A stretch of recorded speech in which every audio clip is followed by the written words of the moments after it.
Bismillahirrahmanirrahim. Assalamualaikum warahmatullahi wabarakatuh. Innal hamdalillah nahmaduka ya man da'watana ilal huda war rasyad. Alhamdulillahilladzi arsala rasulahu bil huda wa dinil haq liyudhhirahu 'alad dini kullihi wa kafa billahi syahida. Syahadatu an la ilaha illallah wa ashhadu anna Muhammadan abduhu wa rasuluhu la nabiyya ba'dah. Qala Allah ta'ala fi muhkami tanzilih, a'udzu billahi minasy syaithanir rajim. Ya ayyuhalladzina amanu taqullaha haqqa tuqatih wa la tamutunna illa wa antum muslimun.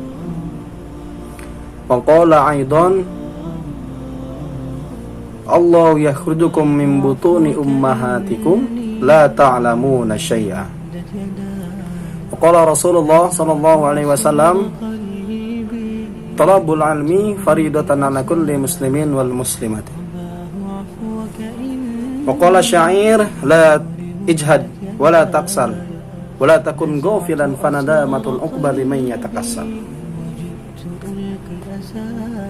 Yang pertama-tama dan yang paling utama, marilah kita panjatkan syarat puji syukur kehadirat Ilahi Rabbi yang telah memberikan kita nikmat, dari nikmat yang terkecil sampai nikmat yang terbesar.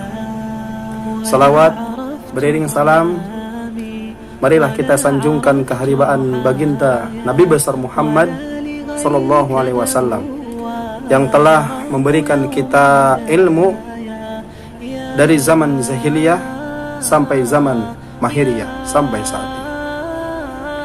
Sebelumnya perkenalkan, nama saya Muhammad Dafa Fauzan, Fakultas Psikologi dengan mata kuliah Psikologi Dakwah, semester 4 Universitas Muhammadiyah Profesor Dr. Hamka. Di sini saya akan menyampaikan sedikit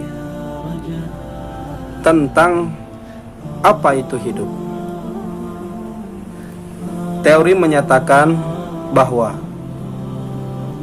hidup itu adalah inferiority.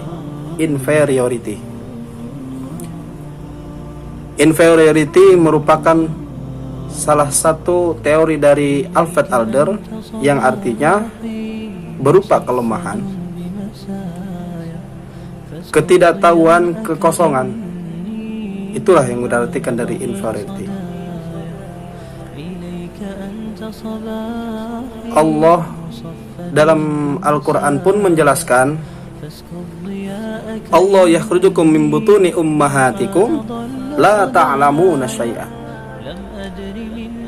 Allah lah yang telah melahirkanmu dari perut ibumu, la ta'lamuna syai'an, tidak mengetahui apa-apa.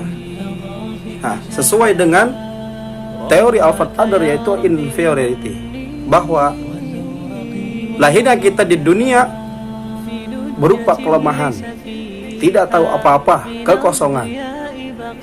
Akan tetapi teori pun menyatakan bahwa di samping inferiority, kelemahan, adanya superiority, yaitu berupa peningkatan motivasi, usaha untuk apa? Untuk mengisi suatu kekosongan yang di dalam diri kita, yang awalnya tidak tahu menjadi tahu. Itulah superiority. Jadi kita ada usaha untuk membekali diri kita, memenuhi diri kita dengan apa yang kita sebelumnya tidak tahu. Itu yang disebut superiority. Di dalam Al-Quran pun menjelaskan bahwa alladzi khalaqal mauta wal hayata liyabluwakum ayyukum ahsanu amala. Yang menciptakan kehidupan dan kematian untuk menguji kamu, yaitu liyabluwakum ayyukum ahsanu amala, yaitu yang lebih baik amalnya. Jadi tujuan hidup kita itu yang pertama adalah berlaku amal baik. Yang ingin menjadi pejabat, jadilah pejabat yang amalnya banyak. Yang ingin menjadi pengusaha, menjadilah pengusaha yang amalnya banyak. Menjadi seorang pedagang, menjadilah pedagang yang banyak amalnya.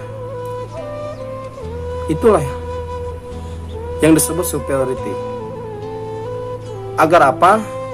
Agar hidup kita itu terarah dengan suatu tujuan kita, yaitu apa? Superiority.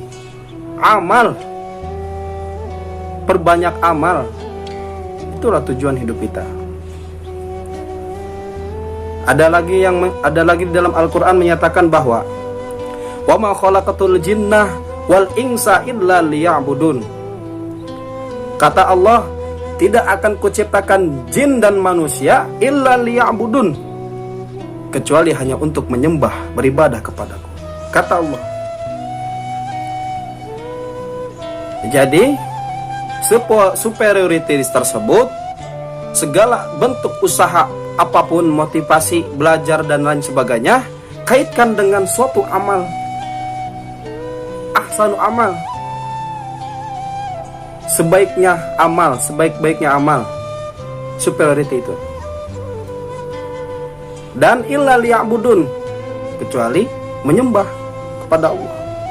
Segala bentuk usaha apapun, kaitkan dengan Allah, kembalikan dengan Allah. Jadi tujuan hidup kita adalah, yang pertama adalah untuk banyak-banyak amal, banyak-banyak berbuat amal baik. Dan yang kedua, bersembah kepada Allah. Sering kita dengar di dalam surat Al-Fatihah, yaitu iyyaka na'budu wa iyyaka nasta'in. Hanya kepada Allah kami menyembah, na'budu wa iyyaka nasta'in. Hanya kepada Allah kami menyembah, meminta pertolongan.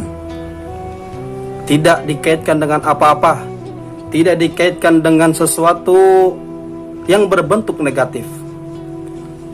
Jika kita ingin hidup kita berkah, hidup kita tentram, aman, damai, bebas dan lain sebagainya, hanya kepada Allah kita berserah, dan hanya kepada Allah kita meminta pertolongan.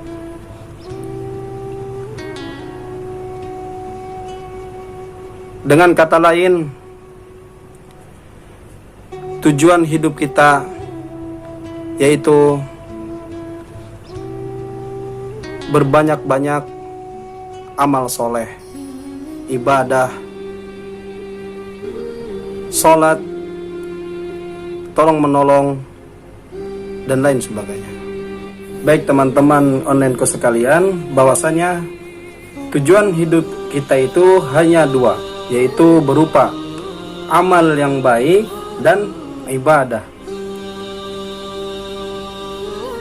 Amal dan ibadah perlu diingat, yaitu mempunyai perbedaan. Perbedaannya itu apa? Amal, yaitu salah satu contohnya, seorang pejabat melakukan amal yang baik, yaitu mempermudah urusan masyarakat, mempermudah apa yang dipersulikan masyarakat. Amal itu ketika seorang pejabat dengan kuasaannya itu mempermudah seluruh urusan masyarakat. Salah satu contohnya merupakan dimudahkannya membuat SIM, motor dan mobil, dimudahkannya membuat KTP dan lain sebagainya. Itu yang disebut dengan amal.